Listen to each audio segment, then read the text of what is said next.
Money laundering मामले में करीब 1 साल से तिहाड़ की हवा खा रहे अरविंद केजरीवाल के कट्टर ईमानदार नेता सत्येंद्र जैन ने एक बार फिर बड़ा खेला कर दिया। लेकिन इस बार वे मालिश करवाने और दरबार लगाने की वीडियो की वजह से नहीं, बल्कि जेल अधीक्षक से सेटिंग कर अपने सेल में सेवा के लिए 2 कैदियों को रखने के मामले में सुर्खियों में आ गए। असल में सत्येंद्र जैन को मालिश की तलब लगती है, माना जा रहा है कि और इसी तलब को दूर करने के लिए उन्होंने जेल अधीक्षक से सेटिंग कर एक पत्र लिख डाला कि उन्हें अकेलापन महसूस होता है और उनके अकेलेपन को दूर करने का इंतजाम किया जाए। इसके लिए सत्येंद्र जैन ने मनोचिकित्सक का जिक्र कर कहा कि उनके मनोचिकित्सक का यह कहना है कि अकेलेपन को दूर करने के लिए वे अपना सामाजिक दायरा बढ़ाएं। सत्येंद्र जैन के इस पत्र पर जेल अधीक्षक ने तुरंत 2 कैदियों को उनके सेल में भेज दिया। सत्येंद्र जैन के इस खेल की भनक लगते ही तिहाड़ में हड़कंप मच गया और जेल अधीक्षक के खिलाफ कार्रवाई शुरू हो गई। सत्येंद्र जैन ने अपने पत्र में जेल अधीक्षक से अपने साथ कम से कम 2 से 3 कैदियों को रखने के लिए चिट्ठी लिखी थी। उन्होंने अपने मनोचिकित्सक के सुझाव का हवाला देते हुए कहा कि वे सेल में अकेले होने की वजह से डिप्रेशन में रहने लगे हैं। मनोचिकित्सक ने उन्हें अकेले नहीं रहने और सामाजिक दायरा बढ़ाने की सलाह दी है। सत्येंद्र जैन की इस गुहार पर जेल संख्या 7 के सुपरिटेंडेंट ने उनके सेल में 2 कैदियों को ट्रांसफर कर दिया। लेकिन जैसे ही तिहाड़ जेल के प्रशासन को इसकी भनक लगी, उन्होंने तुरंत उन दोनों कैदियों को वापस उनके पुराने सेल में भेज दिया। साथ ही जेल नंबर 7 के अधीक्षक को कारण बताओ नोटिस भी जारी किया गया। तिहाड़ प्रशासन ने जेल अधीक्षक को तय समय में नोटिस का जवाब देने के लिए कहा है।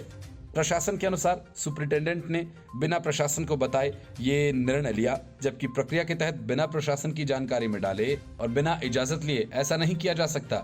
जेल प्रशासन का कहना है कि जेल अधीक्षक हायर अथॉरिटी से सहमति लिए बिना ऐसा नहीं कर सकते। गैंगस्टर टिल्लू की हत्या के बाद से तिहाड़ जेल में हड़कंप की स्थिति है। इस मामले की उच्च स्तरीय जांच जारी है। साथ ही कई अधिकारियों पर कार्रवाई की तलवार भी लटकी हुई है। इससे पहले कुछ सीसीटीवी फुटेज सामने आए थे, जिनमें सत्येंद्र जैन को कैदियों को अपने सेल में बुलाकर उनसे काम और मालिश कराते देखा गया था। उस मामले में केजरीवाल सरकार घिरी थी, क्योंकि दिल्ली सरकार के पास ही तिहाड़ जेल का प्रशासन दिल्ली सरकार के अधीन ही है। पोल खुलने के बाद शराब घोटाला में तिहाड़ जेल में ही बंद मनीष सिसोदिया ने कहा था कि सत्येंद्र जैन की मालिश नहीं कराई जा रही, उनकी फिजियोथेरेपी हो रही थी। इसकी भी जांच हुई तो पता चला कि सत्येंद्र जैन की मालिश करने वाला पॉक्सो एक्ट का कैदी था और उसे फिजियोथेरेपी करने का कोई अनुभव ही नहीं था। इसके बाद जैन की सेवा में तैनात कैदियों को हटा दिया गया। उसके कुछ दिनों बाद जैन ने अकेलेपन का बहाना बनाकर फिर से कैदियों को अपनी सेवा में बहाल करवाया, लेकिन इसकी भी पोल खुल गई। Bureau report, news of India. Karnataka में कांग्रेस के 9 मुस्लिम विधायक चुनाव जीते और करीब 72 सीटों पर कांग्रेस की जीत की कहानी मुस्लिम वोटर्स ने लिखी। इसलिए सीएम पद का फैसला होने से पहले ही मुस्लिमों ने कांग्रेस को अपनी मांगों की लिस्ट थमा दी। सुन्नी उलेमा बोर्ड ने कांग्रेस से कहा कि कर्नाटक में उप मुख्यमंत्री किसी मुस्लिम समुदाय के नेता को बनाओ। इसके अलावा 5 मुस्लिम विधायकों को गृह, राजस्व, स्वास्थ्य और अन्य खास विभागों की जिम्मेदारी सौंप दो। कर्नाटक वक्फ बोर्ड के चेयरमैन शफी सादी ने कहा कि उन्होंने चुनाव से पहले ही कहा था कि किसी मुस्लिम को प्रदेश का उप मुख्यमंत्री होना चाहिए और उनको मुस्लिमों को 30 सीटें दे दी जानी चाहिए। हालांकि कांग्रेस से उन्हें 15 सीटें मिली, जबकि जिनमें से 9 मुस्लिम उम्मीदवार जीते। अब उनका ये कहना है कि इन चुनावों में करीब 72 विधानसभा सीटों पर कांग्रेस केवल मुसलमानों की वजह से जीती। सादी ने कहा कि एक समुदाय के तौर पर मुस्लिमों ने कांग्रेस को बहुत कुछ दिया है, अब समय आ गया है कि बदले में उन्हें कुछ मिले। शफी सादी ने कांग्रेस से कहा कि हम एक मुस्लिम उप मुख्यमंत्री और 5 मंत्री चाहते हैं, जिनके पास गृह, राजस्व और शिक्षा जैसे विभाग हों। इसके साथ ही हमें शुक्रिया देना कांग्रेस की जिम्मेदारी है और इन सभी को लागू करने के लिए हमने सुन्नी उलेमा बोर्ड कार्यालय में इमरजेंसी मीटिंग की है। वक्फ बोर्ड के चेयरमैन ने कहा 9 मुस्लिम विधायकों में से किसे ये पद दिए जाएं, ये कांग्रेस निर्णय लेगी कि किसने अच्छा किया। कई मुस्लिम प्रत्याशियों ने अपनी विधानसभा छोड़ अन्य क्षेत्रों का भी दौरा किया और हिंदू मुस्लिम एकता पर बल दिया। यही वजह है कि कांग्रेस जीत सकी। अब उनकी जिम्मेदारी है कि मुस्लिम समुदाय का एक डिप्टी सीएम होना चाहिए। Bureau report, news of India.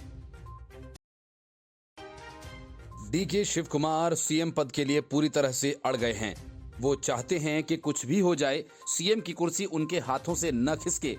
अगर पार्टी पावर शेयर करने पर अड़ती है तो शिव कुमार सीएम का पद पहले लेना चाहते हैं, ताकि जैसा छत्तीसगढ़ और राजस्थान में हुआ, कर्नाटक में उनके साथ वैसा कुछ न हो जाए।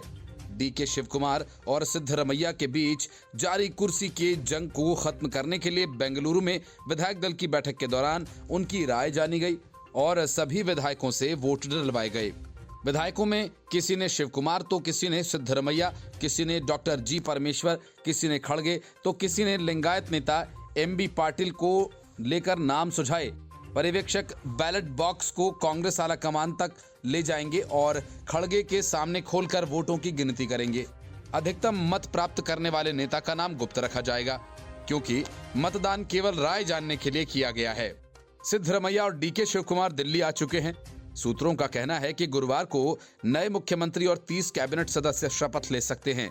सूत्रों का कहना है कि सिद्धरमैया ने सत्ता में साझेदारी का सुझाव देते हुए कहा कि पहले 2 साल उन्हें मुख्यमंत्री बनाया जाए और बाद के 3 साल डीके शिवकुमार को सीएम की कुर्सी सौंपी जाए। सिद्धरमैया ने कहा, चूंकि वह उम्रदराज हैं, इसलिए वह कम से कम 2024 के संसदीय चुनावों तक पहले चरण में सरकार चलाना चाहते हैं। हालांकि शिवकुमार ने सिद्धरमैया के इस फॉर्मूले को राजस्थान और छत्तीसगढ़ का हवाला देते हुए खारिज कर दिया। आलाकमान के लिए बड़ी चुनौती यह है कि अगर डीके को विधायक दल का नेता के रूप में चुना जाता है तो सिद्धरमैया को फिर कैसे मनाया जाए और उन्हें क्या जिम्मेदारी दी जाए। शिवकुमार का पक्ष इसलिए भी मजबूत है क्योंकि पार्टी पिछले 3 वर्षों में उनके द्वारा किए गए प्रयासों से अच्छी तरह से वाकिफ है। अगर डीके शिवकुमार को सीएम नहीं बनाया जाता है तो कैडर को गलत संदेश जा सकता है, क्योंकि उन्होंने पार्टी के वफादार सिपाही के रूप में अपनी एक अलग छवि बनाई है। यहां अब डीके के संगठनात्मक कौशल को तरजीह दी जाए या फिर सिद्धरमैया को प्रशासनिक कौशल को, इस पर फैसला लेना आलाकमान के लिए चुनौती से कम नहीं होगा। कर्नाटक विधानसभा चुनाव में कांग्रेस पार्टी ने 224 में से 136 सीटों पर जीत दर्ज की है। पार्टी को 43% वोट शेयर मिला है। Bureau Report, News of India. एक बार मालिश करवाते हुए पकड़े जाने के बावजूद सत्येंद्र जैन अपनी कारगुजारियों से बाज नहीं आए और जेल अधीक्षक से साठ गांठ कर अपनी सेवा के लिए 2 कैदियों का इंतजाम करवा लिया। लेकिन फिर से जैन का भांडा फूट गया। अब इस बात को लेकर विवाद शुरू हो इसके पहले सत्येंद्र जैन जमानत के लिए सुप्रीम कोर्ट जा पहुंचे। इसके पहले हाईकोर्ट ने सत्येंद्र जैन को जमानत देने से इनकार कर दिया था। दिल्ली हाईकोर्ट ने सत्येंद्र जैन का जमानत याचिका को खारिज करते हुए कहा था कि जैन महत्वपूर्ण पदों पर रह चुके हैं और गवाहों को प्रभावित कर सकते हैं।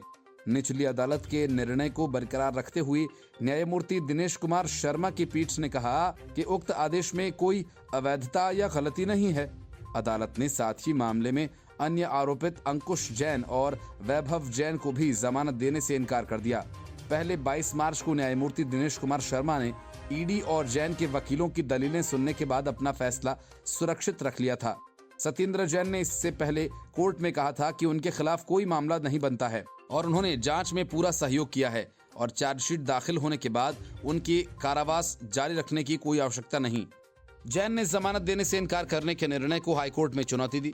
सत्येंद्र जैन 12 जून 2022 से न्यायिक हिरासत में दिल्ली की तिहाड़ जेल में बंद हैं।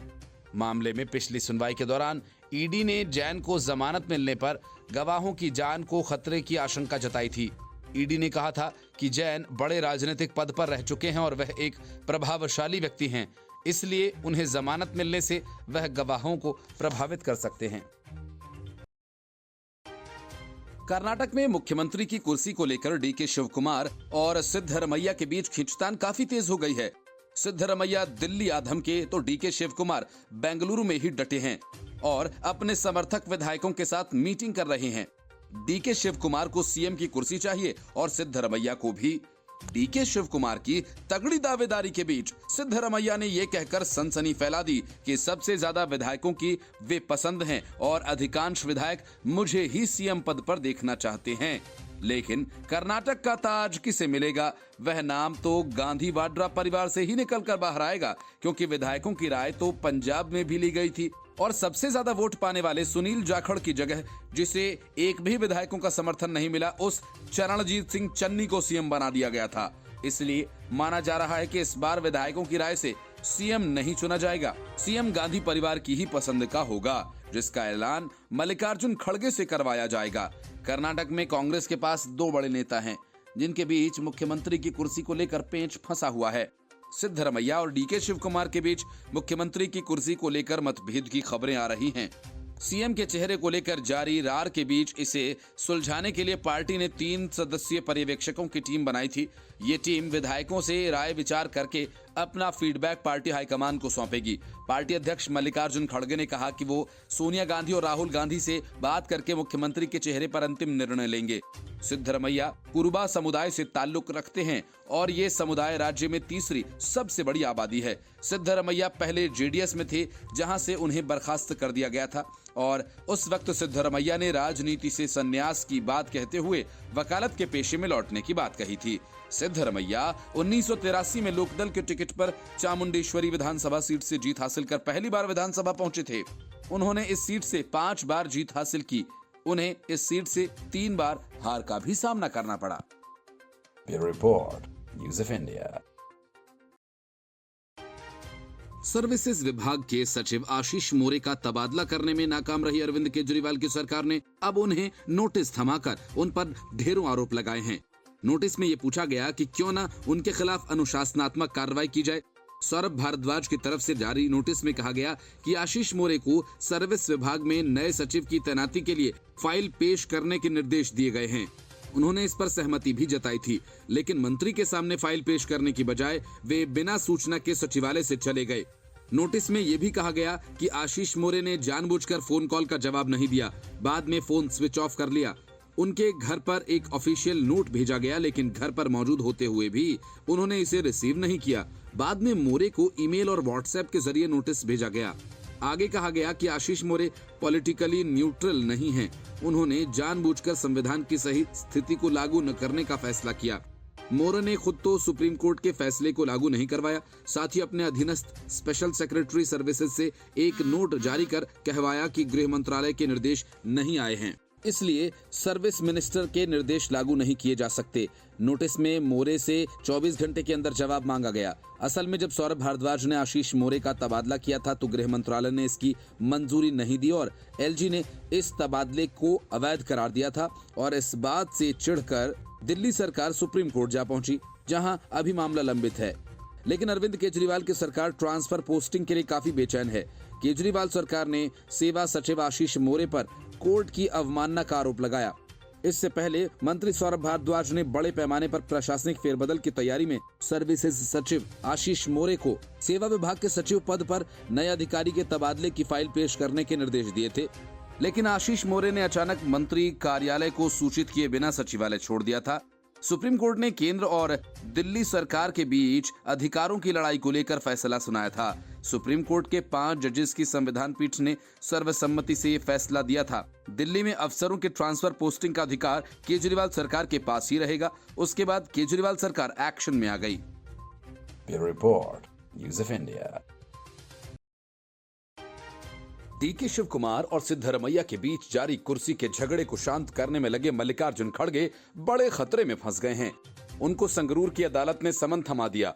वजह कर्नाटक कांग्रेस का वह घोषणा पत्र है जिसमें पीएफआई की तुलना बजरंग दल से की गई थी। संगरूर जिला अदालत ने बजरंग दल हिंदुस्तान नाम के संगठन अध्यक्ष हितेश भारद्वाज की शिकायत के बाद कांग्रेस अध्यक्ष को तलब किया। याचिकाकर्ता का कहना है कि हाल ही में संपन्न कर्नाटक विधानसभा चुनाव के दौरान कांग्रेस ने अपने घोषणा पत्र में बजरंग दल की तुलना अलकायदा जैसे राष्ट्र विरोधी संगठनों से की। कोर्ट ने खड़गे के खिलाफ दायर 100 करोड़ रुपए के मानहानि के मामले में समन भेजा। मामले पर सीनियर डिवीजन जज रमनदीप कौर ने खड़गे को 10 जुलाई को संगरूर अदालत में तलब किया। इस बात की जानकारी हितेश भारद्वाज ने दी। दरअसल कांग्रेस ने अपने घोषणा पत्र में बजरंग दल का नाम लेते हुए उन संगठनों पर बैन लगाने का वादा किया जो अल्पसंख्यक समुदायों के प्रति दुश्मनी या नफरत को बढ़ावा देते हैं। हालांकि इस पर विवाद होने पर कांग्रेस बैकफुट पर आ गई थी। वीरप्पा मोइली ने कहा था, बजरंग दल पर प्रतिबंध लगाने का कांग्रेस का कोई इरादा नहीं है, न तो पार्टी के पास ऐसा कोई प्रस्ताव ही है और न ही राज्य सरकार इस पर प्रतिबंध लगा सकती है। इसके बाद कर्नाटक कांग्रेस अध्यक्ष डीके शिव कुमार ने सरकार बनने पर हर जिले में बजरंग बली का मंदिर बनाए जाने का वादा किया था। कर्नाटक चुनाव में कांग्रेस का शानदार प्रदर्शन देखने को मिला। अब मुख्यमंत्री के नाम पर मंथन चल रहा है, जिसमें सिद्धरमैया और डीके शिव कुमार की बराबर की टक्कर बनी हुई है। रविवार को हुई विधायक दल की बैठक के बाद मल्लिकार्जुन खड़गे को सीएम के नाम की घोषणा का जिम्मा सौंपा गया है। खड़गे किसी भी पल मुख्यमंत्री के नाम की घोषणा कर सकते हैं। Bureau Report, News of India. Siddaramaiah ने जैसे ही ये दावा किया कि अधिकांश विधायक मुझे सीएम के पद पर देखना चाहते हैं, वैसे ही डीके शिव कुमार ने अपने तेवर दिखाने शुरू कर दिए। उन्होंने कांग्रेस को यह जता दिया कि पार्टी को 135 सीटें उनके ही दम पर मिली हैं और सारे 135 विधायक मेरे ही हैं। मतलब न राहुल गांधी, न प्रियंका गांधी वाड्रा, न मल्लिकार्जुन खड़गे और न ही सिद्धरमैया। इस बड़ी जीत के वे ही अकेले हकदार हैं और इस जीत में उनका ही योगदान है। तिहाड़ रिटर्न डीके शिव कुमार ने दावा किया कि कर्नाटक में कांग्रेस ने मेरे नेतृत्व में ही 135 सीटें जीती। उन्होंने कहा, कल 135 विधायकों ने अपना मत दिया और एक लाइन का प्रस्ताव पारित किया। कुछ ने अपनी निजी राय भी दी है कि वे सीएम को लेकर क्या सोचते हैं। वह कांग्रेस आला कमान से मिलने दिल्ली जा रहे हैं। कर्नाटक विधानसभा चुनाव में कांग्रेस को स्पष्ट बहुमत मिलने के बाद मुख्यमंत्री के नाम को लेकर सरगर्मी तेज है। डीके शिव कुमार ने कहा कि मुझे आला कमान ने बुलाया है। कर्नाटक कांग्रेस का एक निजी कार्यक्रम खत्म होने के बाद दिल्ली जाऊंगा। सिद्धरमैया और डीके शिव कुमार में से कांग्रेस आला कमान किसे सीएम बनाए, इसको लेकर अभी असमंजस है। इसी बीच डीके शिव कुमार के इस दावे ने कौतूहल बढ़ा दिया है। शिव कुमार ने कहा कि जो भी विमान उपलब्ध होगा मैं उससे दिल्ली जाऊंगा। मेरी संख्या कांग्रेस की संख्या है। मैं एक चीज में विश्वास करता हूं, एक अकेला व्यक्ति साहस के साथ बहुमत ला सकता है। मैं ये बताना नहीं चाहता कि मेरे साथ 5 साल में क्या हुआ। मैं राहुल गांधी, सोनिया गांधी और मल्लिकार्जुन खड़गे को आश्वस्त करता हूं कि मेरा मकसद कांग्रेस के लिए कर्नाटक में काम करना है। हम लोगों ने उन्हें लिखित तौर पर आश्वस्त किया कि हम लोग काम करेंगे, बाकी आलाकमान तय करे और फैसला ले।